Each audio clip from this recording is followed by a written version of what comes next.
Hey everyone, Andrew Rains here with Apex Pro. Today we're going to talk about 3 things to look at in my Apex Pro data from Road Atlanta, one of the best racetracks in the country in my opinion. Love turning laps there. We're going to talk about turn 1, turn 5, and turn 6, and I think those are 3 corners that are somewhat overlooked at this racetrack. A lot of people talk about turn 7, 10A, 10B complex, and 12, so I'm going to talk about the front half of the track.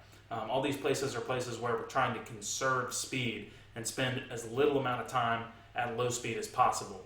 So they have some things in common. I'm going to start with turn 1.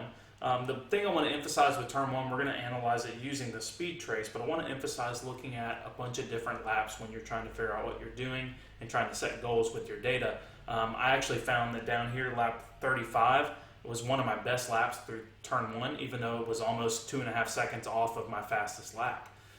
So I only found that by going through and looking through all these different laps. This was an endurance race with WRL at Road Atlanta, so there's a lot of traffic and other things like that. In a front-wheel drive car, Mazda MX-3, very much so a momentum car, even though all cars are momentum cars. Just a little background info. Right here you can see this is turn 1, so that's braking for turn 1. I'm going to pinch into the speed trace a little bit just to get a little more resolution, because what I want to look at right here is where I'm braking. So the blue lap is lap 35. This lap right here, I brake a little bit earlier, maybe 20 to 30 feet at the most, maybe even closer than that. But what I want to really look at here is on the exit of turn 1, as I climb up the hill. First of all, the car is not gaining speed at wide open throttle up the hill. But second of all, I carried a higher speed all the way through the corner. We can see that there's less of a dip here when I overlay it down here with lap 33. Even though I braked later on lap 33. I had a better run down the front straightaway, so this was a better beginning to the lap in general. But I'm just trying to emphasize that turn 1 is not about braking as late as possible. You want to get in your threshold. If you're braking way too early, it is definitely going to affect your lap time. But once you get comfortable braking, somewhere close to the end of that wall on the left side of the track, for most cars, really fast cars maybe a little sooner. For most cars on stickier tires, that's where you're going to start your initial braking. You don't want to brake too hard, and you want to get back to throttle real early, preferably just before the apex. And I would recommend just overlaying multiple laps. Start with your fastest lap, and then start going back 3 laps. I was really surprised that this lap was so quick, and you can see they're really, really similar. If you go to the gain loss channel, you can actually see the time difference, and it's very minimal. I gained about 0.2 of a second from braking slightly earlier and rolling more speed through the corner on this lap versus this lap. But as you can see, it's really, really close. So get comfortable braking fairly late, but not so late that you brake too hard. Work on a softer brake, roll a lot of entry speed, make the chassis really stable. Your minimum corner speed's probably going to be close to 80 miles per hour, as it was in this car, about 81, just under 81 miles an hour at the apex of the corner. All right, next I'm going to look at turn 5, and we're going to use the longitudinal G channel on turn 5. So this is just very high level, but what I want to look at in turn 5, and that's this corner right here.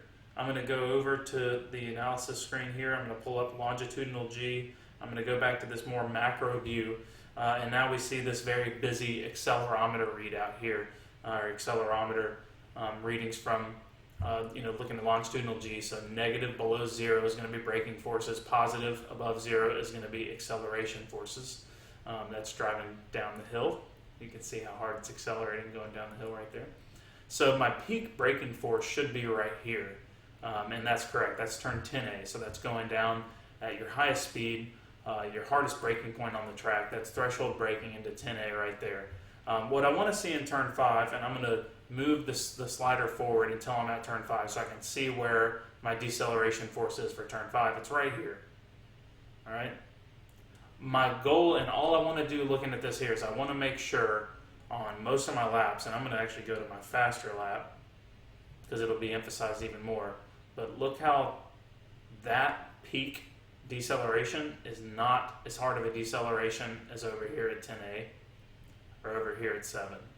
And that's important because turn 5 is not a super hard brake corner. It's really easy to brake too hard because it's uphill. So all I want you to do is go into long G and double check that you're not braking too hard. If this spike right here is equal to or greater in deceleration than this one, work on a softer brake. If it's not, don't work on the softer brake. You're probably good. Just work on your cadence or your release of the brake pedal.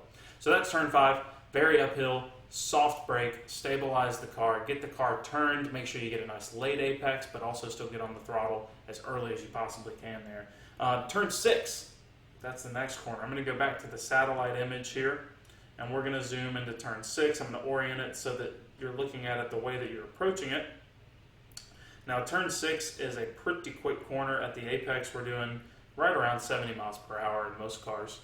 Anything with 200 tread wear tires, that's probably going to be close to your minimum corner speed. Now here I'm going to look at lap 42 is going to be my baseline lap, and then I'm going to I'm going to press and hold on lap 27 because I want to emphasize that turn 6 is an earlier turn-in than most people think. And I noticed this while racing there with WRL a couple weekends ago, particularly as behind an NC Miata, and he really wanted to drive real deep.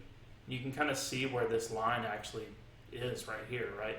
He wanted to drive deep and not start turning until about here, which is how you would approach that corner if there was a long straightaway afterwards. But in this case, we're actually going to be slowing down immediately again for turn 7. So turn 6 is all about rolling speed. And honestly, I could still probably turn a little bit sooner and carry a little more speed. And that's something that I constantly worked on throughout the weekend. But what I want to show you guys here is the little slight variation in the GPS right here. This kind of indentation in the asphalt, or that darkening color, that's where most of the cars, that's the path where most of the cars are going to follow. So if that's in the middle of the car, I'm probably pretty close to it on both laps. But a lot of times you could actually just overlay and see if you're actually turning in late and squaring off this corner, your GPS line's going to go out here and then start turning, and you're going to be behind this guy. You always want to be ahead of it, or basically just focusing on entry speed here is what's going to value or help our lap time the most. So I'm going to bring the ticker forward here and show you guys 2 laps that are almost even. The blue lap's ahead, but look at the gap here. They're really close, right on top of each other. Turned in earlier, and I'm already pulling a gap. Didn't get to the throttle, but look at the exit. Because of that entry speed, look how far ahead I am on the lap where I rolled entry speed, which was the blue lap. The red lap I turned in slightly later and slowed a little bit more. That's going to help your lap time a whole lot more, because in about 50 feet, we're going to be slamming on the brakes again, getting the car woed down for 7. So turn 6, if anybody tells you it's a late turn in, it's not. The reason it's not, 1 is because entry speed's all that matters, because you're going to be braking again.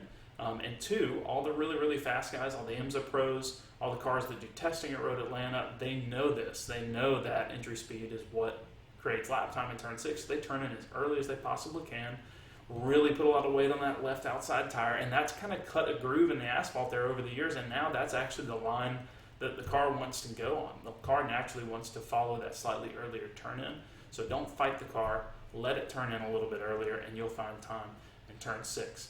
I hope this was helpful. I hope you are enjoying using your Apex Pro. Let us know if you have any questions about anything. Thanks a lot.